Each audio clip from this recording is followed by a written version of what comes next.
afternoon, everyone, and welcome to Metropolitan Stadium. Call it in the air, please. Heads. Heads, he calls.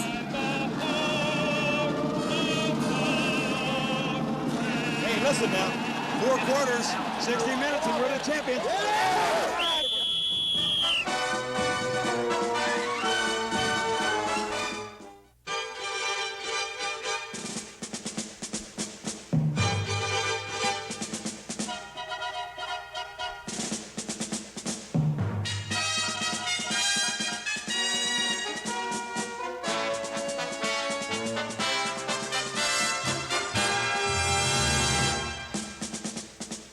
All right, guys, now big thing, poise under pressure. The whole game, 60 minutes of pressure, but on both sides, not just the Eagles. That's right. We keep the pressure on them. They'll be doing the same to us.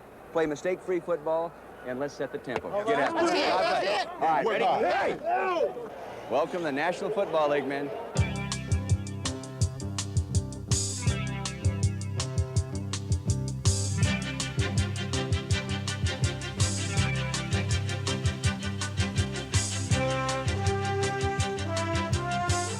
(1978). It was the NFL's longest season, and teams played more games than ever before.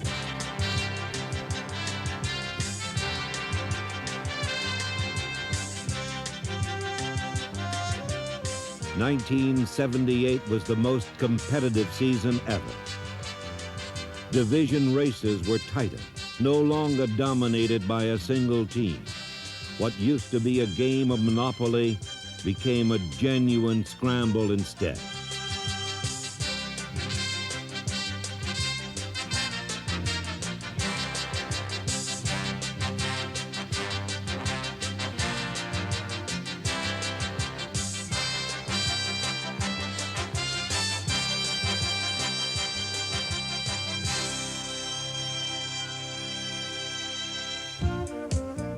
As always, it was a season that reflected the men who were part of it. Men of action and men of thought. In 1978, more coaches changed jobs than ever before, and each performed his own brand of magic on his men. What we need right now, men, is what I talked to you about many times during the course of the year. We're backed up a little bit. We just need to flush it all out. We just need to flush it all out. So let's just go out there today and just have fun. Listen, we can throw all day long now. All we got to do is just, and we can run too. We got to score a lot of points. That's what we got to do. An eye backfield, Miller and Greg Pruitt. Greg Pruitt gets a block from Cleophas Miller. He's at the 45, the 50, the far sideline, the 45, the 40, cuts back inside, breaks tackles along the way, the 30-yard line. Breaks another tackle, one more, the 25, the 20, the 15, the 10, 5. Touchdown, Greg Pruitt. Seemingly the entire Cleveland Browns team off the bench and on the field to congratulate Greg Pruitt. We needed that. That's like an enema. The running game was not the only solution to a problem. In fact, in 1978, flight prevailed over might. New rules encouraged passing, and spectators as well as coaches were singing the praises of the pass receiver.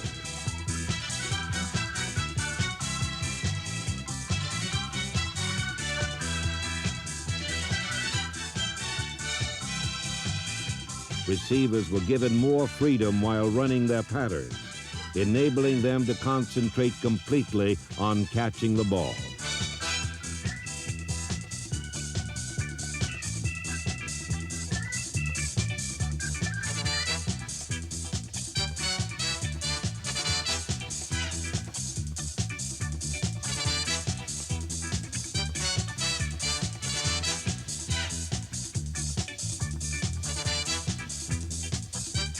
Another new rule permitted a receiver to deflect or tip the ball to a teammate. Just when fans were growing weary of low-scoring defensive struggles and predictable outcomes, 1978 brought a bracing dose of old-fashioned last-second heroics. Atlanta has the ball at the 43-yard line. So the Falcons will have to go 57 yards for a score here, and they need a touchdown, not a field goal. They trail 17-13. Bartkowski with a snap, drops the throw. Clock is running now, down to 17. Throws long. Everybody's down there. The Saints look like they're there. There's the ball in the air. Jackson catches it. Touchdown, Atlanta. Unbelievable. There are no penalty flags. The Atlanta Falcons have come from behind with 10 seconds to go in the ball game. They are wrestling in the end zone, and the Falcons have taken the ball game with 10 seconds to go. Whoa! Could have believed it. While the pass receivers created many of the year's magic moments, the quarterbacks were the real mighty men of the offense.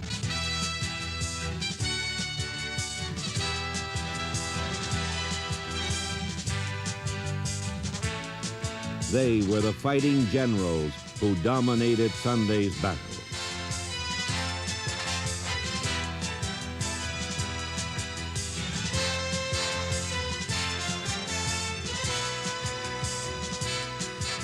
The passing attack of the San Diego Chargers was under the command of quarterback Dan Fouts. Fouts, number 14, had the most successful season of his 6-year career. And because of him, the Chargers gained more yards passing than any team in the NFL.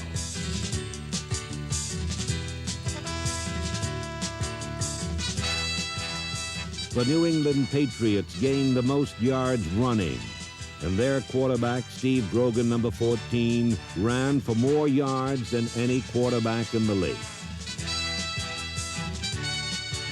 A running quarterback must be resilient and tough.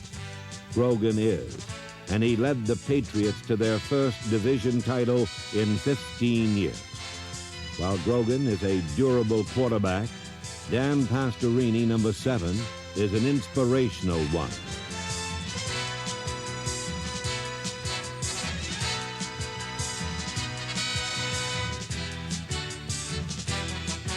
With a damaged knee, a bruised shoulder, and wearing a specially designed Army flak jacket to protect his 3 broken ribs, Pastorini guided the Houston Oilers to 2 victories in the playoffs.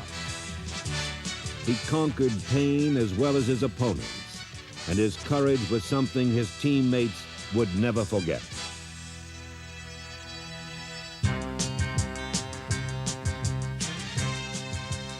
When Roger Staubach was a midshipman at the Naval Academy, he set passing records that have never been equaled. Now, in his 10th year with the Dallas Cowboys, he was this season's top-rated passer. With Staubach at the helm, Dallas led the league in scoring and sailed into the Super Bowl for the 2nd straight year. In 1978, yards were gained and points were scored at a record rate as quarterbacks everywhere put the ball in the air more often than ever before.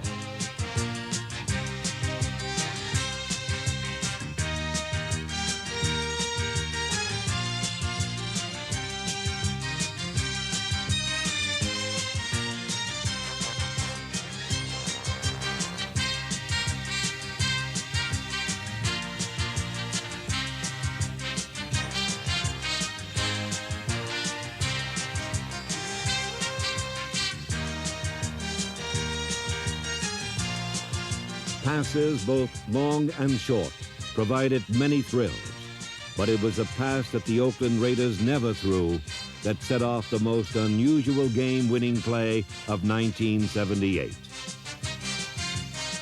Oakland trails 20-14. 10 seconds left.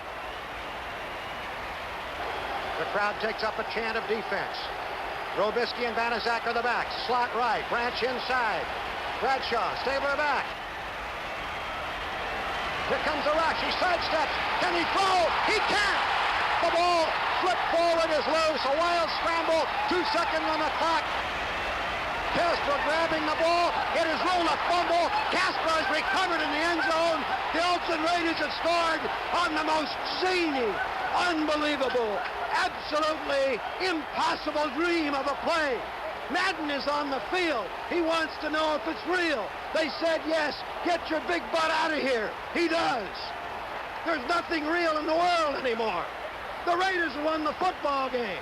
The Chargers are standing, looking at each other. They don't believe it. Nobody believes it. I don't know if the Raiders believe it. It's not real. 52,000 people minus a few lonely Raider fans are stunned. A man would be a fool to ever try and write a drama and make you believe it. This one will be relived forever.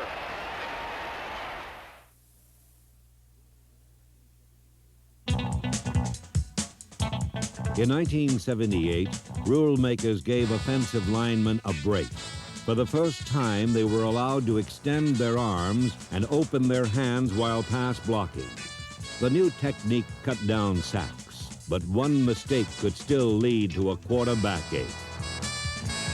Not to mention other parts of the anatomy.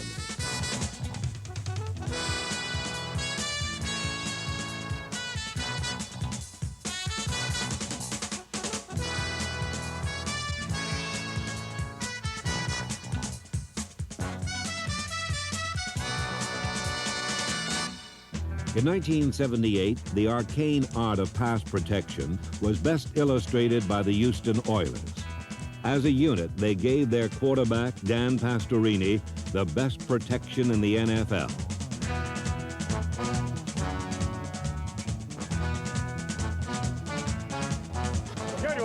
Led by head coach Bum Phillips, the Houston Oilers opened the 1978 season as a long-shot contender for a playoff berth. Didn't make any difference was the first quarter or the fourth quarter. I told you we was going to win it, and we won it. Damn good job. Yeah. Whoa. We're going to give 2 game balls. One of them, the guy that come out of the goddamn hospital bed, and you know, quarterback this, and the other one, the number 34, baby. Early success sent confidence soaring, and a new star blossomed in Texas. Number 34 was Earl Campbell. His teammates called him Rose. Earl Campbell roared out of Tyler, Texas, already a Lone Star legend. Few expected the Heisman Award winner from the University of Texas to turn Houston around in his rookie year. But soon it was obvious that this was no ordinary rookie.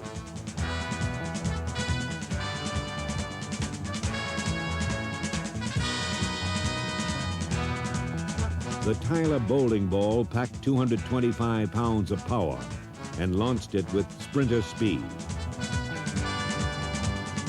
Campbell's style fit the Oilers nicely. By November, the Oilers were ready to make their move. On a Monday night against Miami, Houston showed the nation what Texans already knew. Pitch back goes to Earl Campbell. Breaks a tackle at the 20, 25, 30, 35, 40. At the 50, he may go. At the 30, at the 20, at the 10, at the 5, touchdown! Miami fell 35-30, and the Oiler Express thundered toward the playoffs. Campbell became the first rookie since Jimmy Brown to lead the NFL in rushing, and Houston clinched a wild card playoff berth. From here on, the road got tougher. First to Miami for a rematch with the Dolphins. Houston beat Miami again and kept right on rolling, north to New England. The Patriots fell 31-14. And the Oiler Cannonball was one game away from a championship.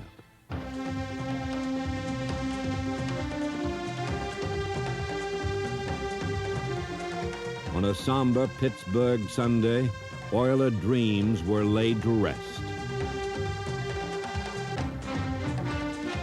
In a freezing rain, Houston fumbled 6 times, and the long ride was over.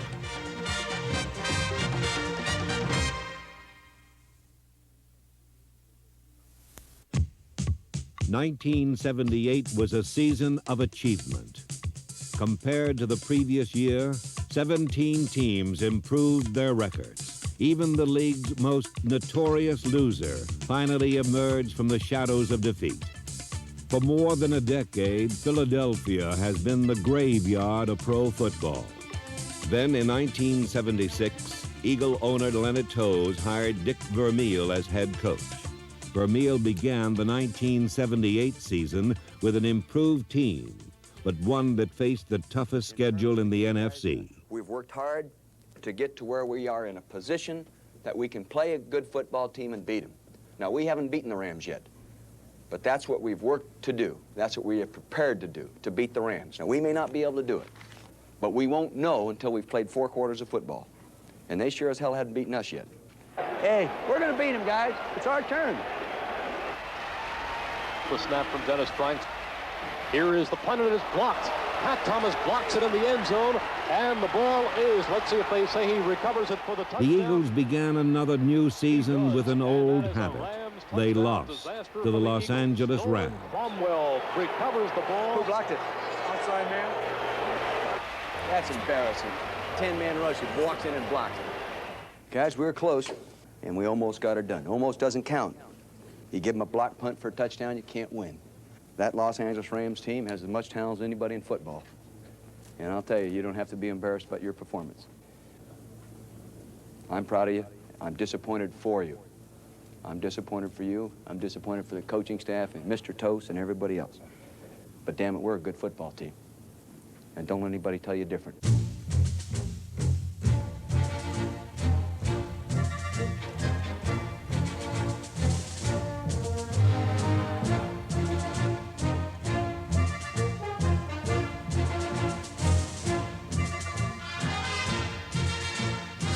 Vermeil restored hope and confidence to a team that had lacked both for years, and the Eagles went on to win 8 of their next 12 games. To be a winning coach, you sometimes must be lucky. On November 19th, the Eagles trailed the New York Giants at the Meadowlands with only seconds to play. In fact, New York had only to fall on the ball one more time to ensure a victory. Under 30 seconds left in the game. From here on in, Pizarchik can just fall on the football, and there is nothing the Eagles can do. And Pizarchik fumbles the football. It's picked up by Herman Edwards. 15, 10, 5, touchdown Eagles. I don't believe it. I don't believe it. I do not believe what has occurred here, ladies and gentlemen. Talk about miracles, folks. I do not believe this one, but it has happened as the Eagles beat the Giants 19-17 before a shock crowd. The miracle of the Meadowlands was merely a prelude to the true magic moment of the Eagles season.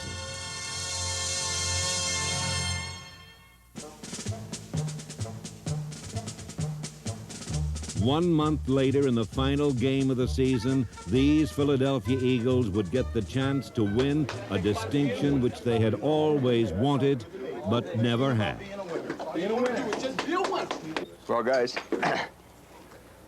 12 years. 12 years have gone by since the Eagles have been a winner. We're going to come out winners today. You've worked like winners. You've played like winners. Sure, we've won a couple we should have lost. But I'll tell you something else. We've lost a few we should have won. We're right where we ought to be, playing for the first winning season since 1966. Hey, God love all of you. Hey, all right. Get tight, get tight. Hey, good. Everybody. Come on! Come on! Oh, come on! Get him!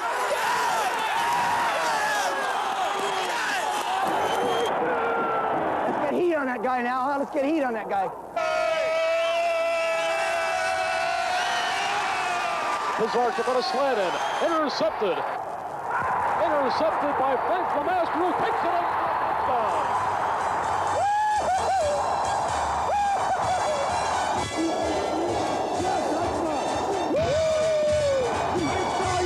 And that could seal it up. That could do it right there. That could do it.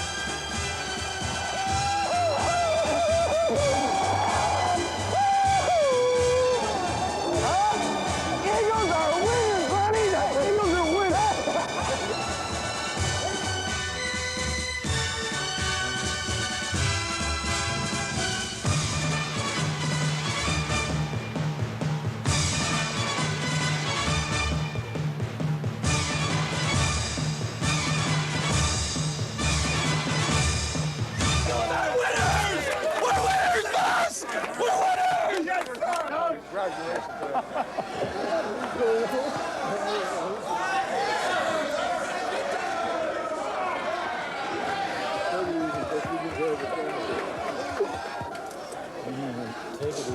was for you. That's for you. Dick Vermeil, winner and Coach of the Year in the NFC.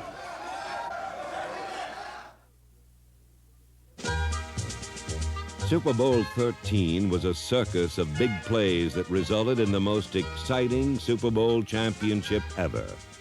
It featured Dallas and Pittsburgh, the two teams who have dominated the decade of the 70s.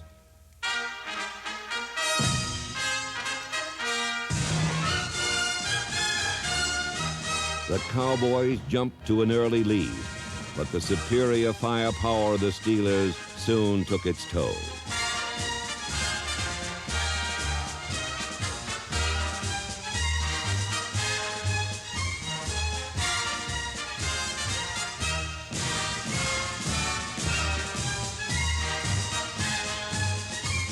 Fittingly, the super season of '78 ended with a game that was everything a championship is supposed to be.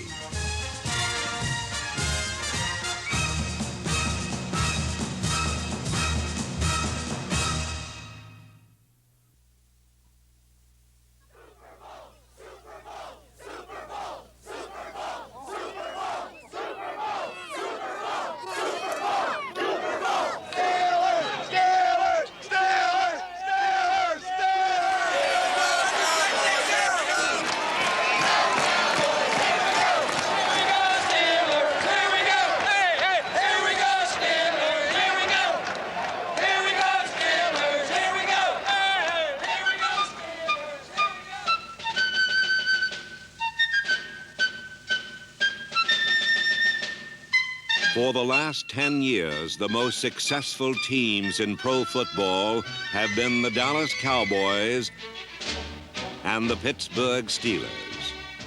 In 1978, the Steelers, coached by Chuck Noll, and the Cowboys, coached by Tom Landry, again were conference champions and won the right to meet in the 13th Super Bowl. It seemed fitting that the last Super Bowl of the 1970s would match the two teams who have dominated the decade.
Early in the first quarter, the 80,000 fans at Super Bowl XIII were treated to the kind of football that has become a trademark of the Pittsburgh Steelers.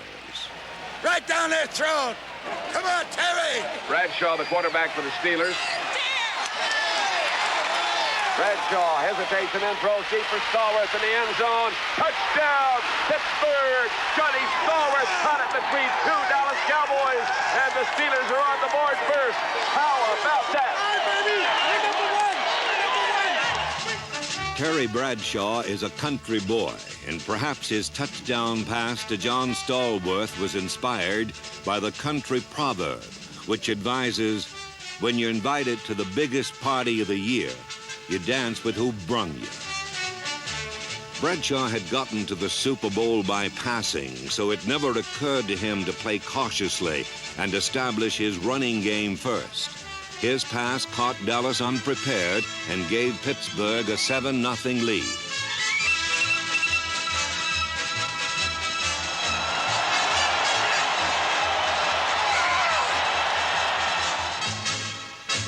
Pittsburgh's defense was just as bold as its offense.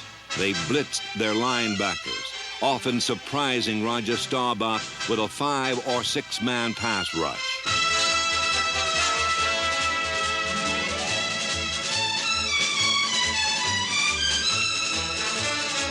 Late in the first quarter, on a 3rd down, they moved 8 men up to the scrimmage line.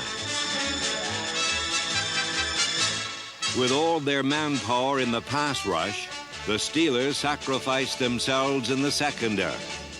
And once Tony Hill gathered in Staubach's quick pass, he scored easily.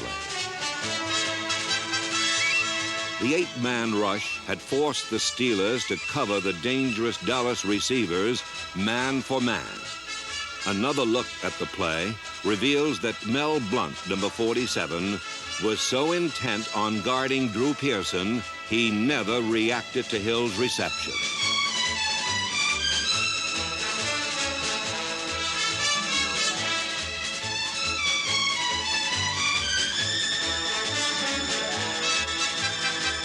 But perhaps the most remarkable part of this touchdown play was Roger Staubach's quick and accurate pass under extreme pressure.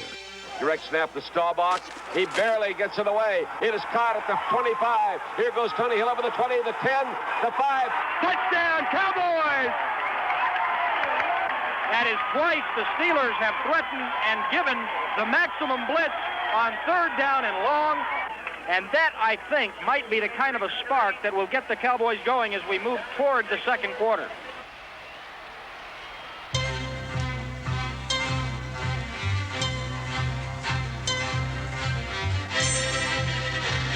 The second quarter began like the first, with Bradshaw throwing.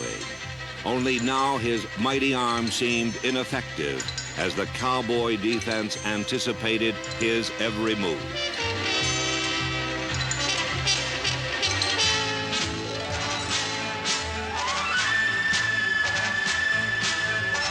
The Superman of the Steelers became a bumbling Clark Kent, an easy pushover for the big bullies from Dallas. There's a delayed blitz, and Bradshaw fumbles the ball, picks it up, rolls out. Caught and dropped by Thomas Hollywood. It's picked up now by Hagman. It's Mike Hagman. He's to the 15, the 10, the 5, and in for a touchdown if it all stands.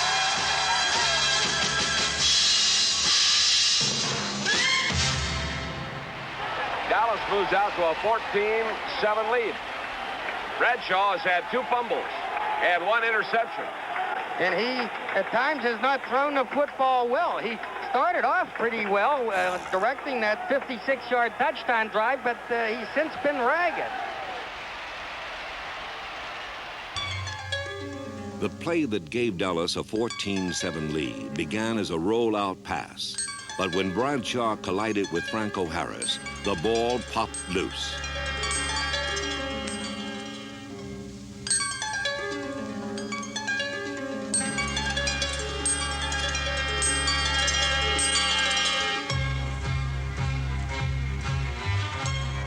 While Bradshaw retrieved his fumble, Thomas Henderson and Mike Hagman stalked him like 2 burglars.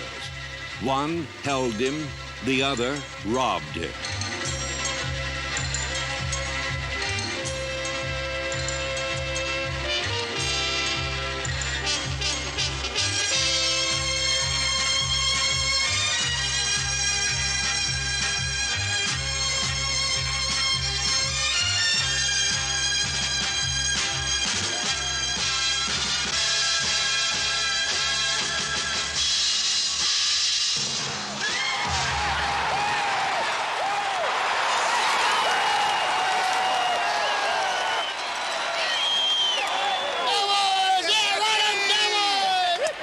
Hagman's touchdown was a bitter pill for the Steelers to swallow, but it was just the tonic they needed.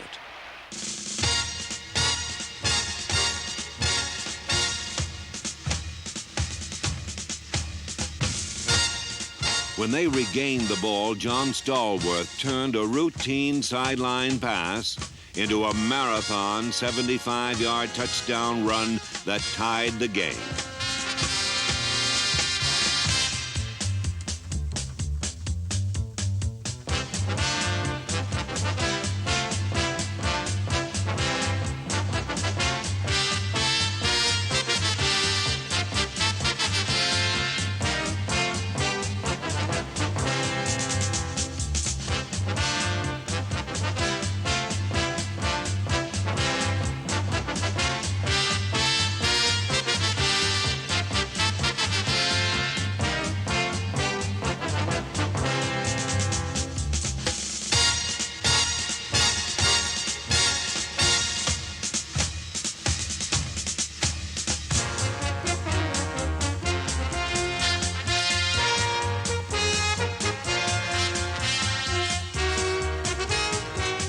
Stallworth's run tied the record for the longest scoring play in Super Bowl history. Stallworth is from Alabama, and down there, the locals say that he's like a blend of sipping whiskey and white lightning. Smooth, with a good, strong finishing kick.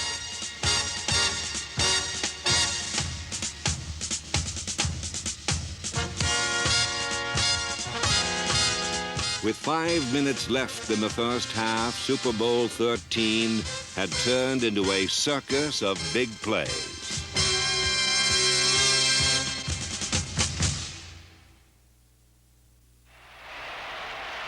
In 1978, the Pittsburgh Steelers had the best record in the NFL.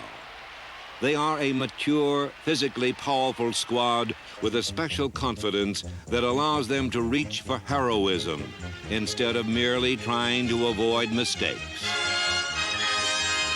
With 2 minutes left in the half, Bradshaw boldly blended the varied talents of his teammates.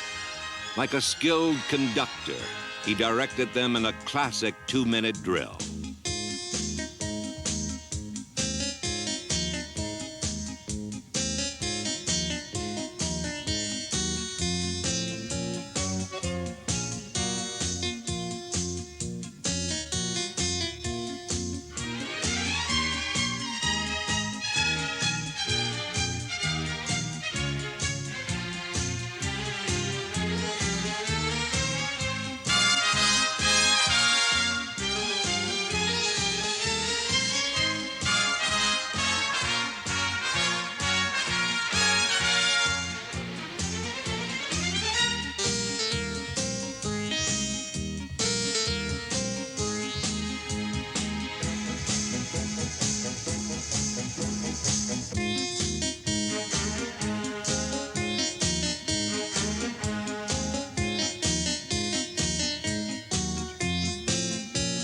At the Dallas 7-yard line with 33 seconds left in the half, Bradshaw called a pass-run option play.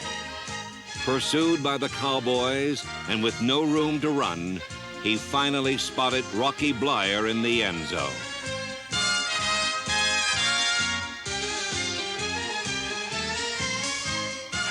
What a heck of a catch that was by Rocky Bleier, huh?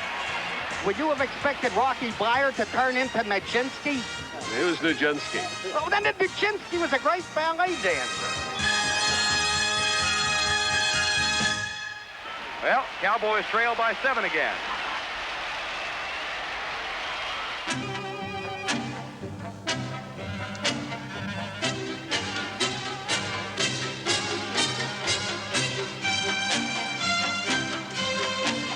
When the second half began, the Dallas offense struck quickly to get back what its defense had so grudgingly given away in the closing seconds of the first half.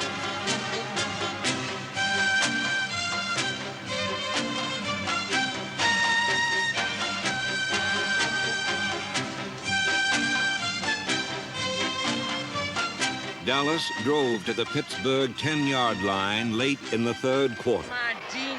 Now's the time. It seemed certain they would score the touchdown that would turn Super Bowl XIII into a tie game again. It's 3rd down and 3, Dallas at the Pittsburgh 10. Roger back to throw, has a man open in the end zone, caught, touchdown, drop!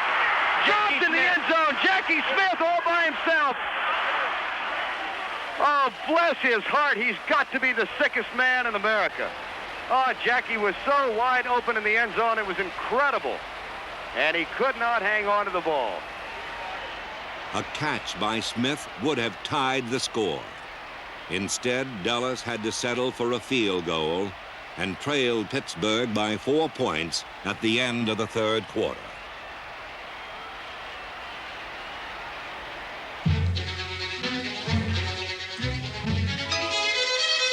In the fourth quarter, another pass that wasn't caught did even more damage to the Cowboys. This one was intended for Lynn Swann of the Steelers. An interference penalty against number 31, Benny Barnes, turned this incomplete pass into a 33-yard gain for Pittsburgh. Bradshaw's pass to Swan was a reckless throw that was up for grabs the moment it floated into the secondary. When Barnes tripped, Swan stumbled over it. What hurt the Cowboys just as much as the penalty was the manner in which Pittsburgh easily converted their good fortune into a crucial touchdown. Bradshaw giving the ball to Franco through the middle, then over the 15, the 10, the 5, touchdown Pittsburgh. They opened it up down the middle, and the big guy went straight ahead through the hole.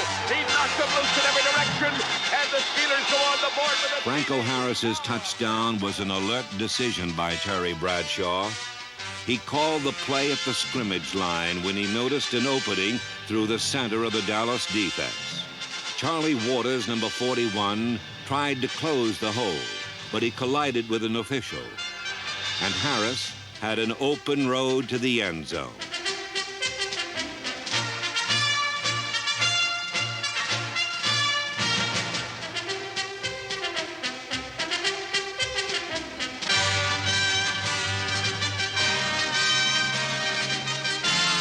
While the Steelers celebrated their 11-point lead, another touch of misfortune awaited the rankled Cowboys.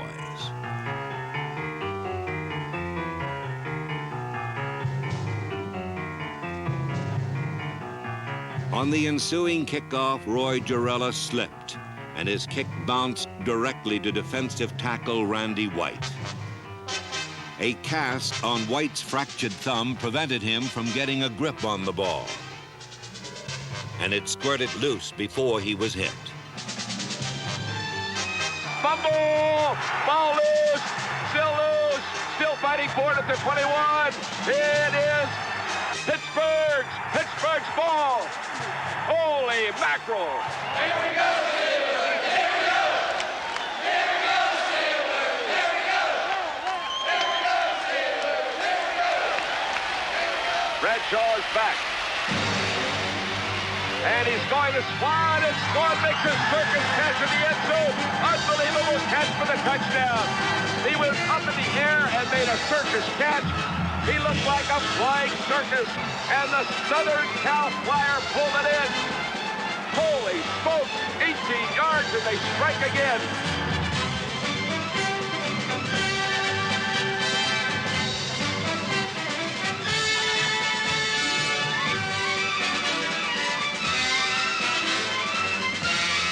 Swan's catch was Bradshaw's fourth touchdown pass of the day.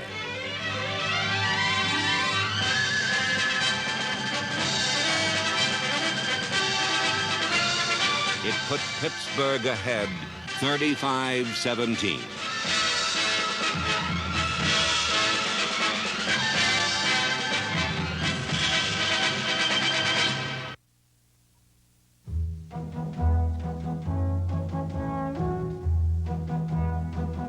With only 6 minutes to play, Dallas trailed by 18 points. There were tears in the eyes of Texas, but seldom was heard a discouraging word by the Cowboys themselves. Get it again, Dennis! It ain't no blitz. It ain't no blitz. There he is, Tony. In 1963, Roger Staubach's legs won him the Heisman Trophy at the Naval Academy. Now, 15 years later, they served him well again.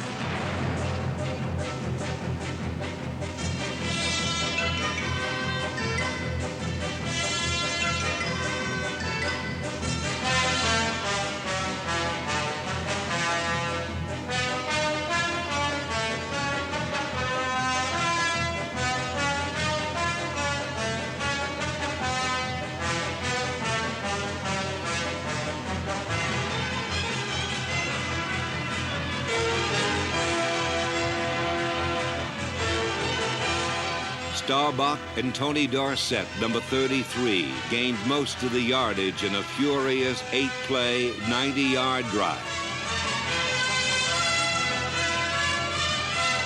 Staubach passed to Billy Joe Dupree for a touchdown that cut the Steelers' lead to 11 points.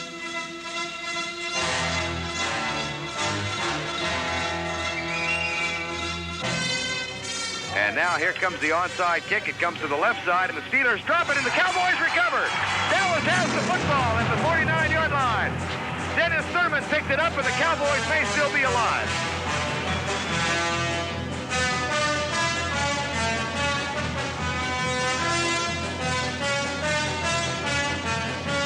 Get him now! Get him now! Get that short set! Get him!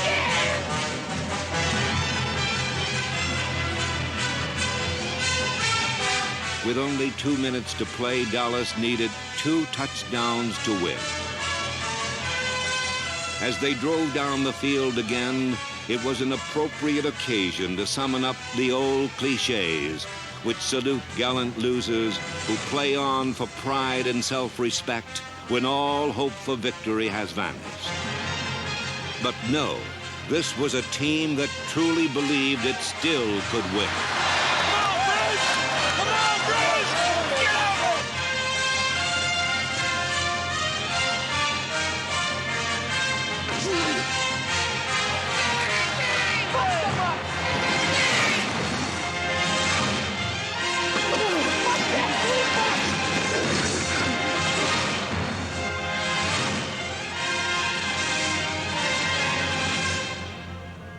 Staubach takes the ball, now he's looking, pumps, throws, open man, touchdown.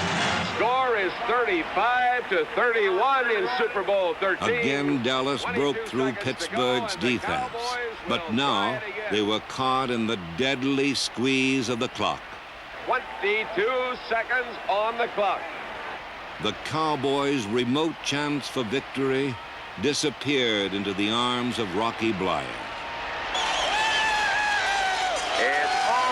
And the Pittsburgh Steelers have become the first team in the history of the National Football League to win 3 world championships.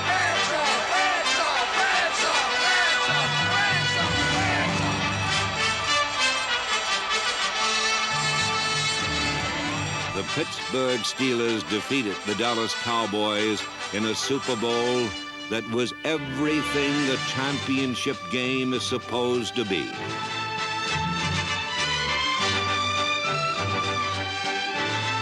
Perhaps Franco Harris said it best.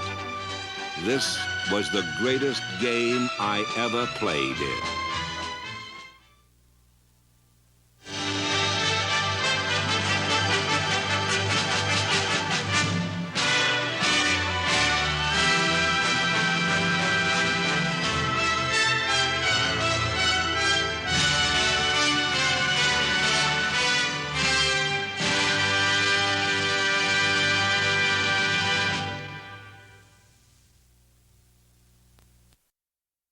This NFL Films production has been brought to you by the National Football League. The NFL is online at www.nfl.com.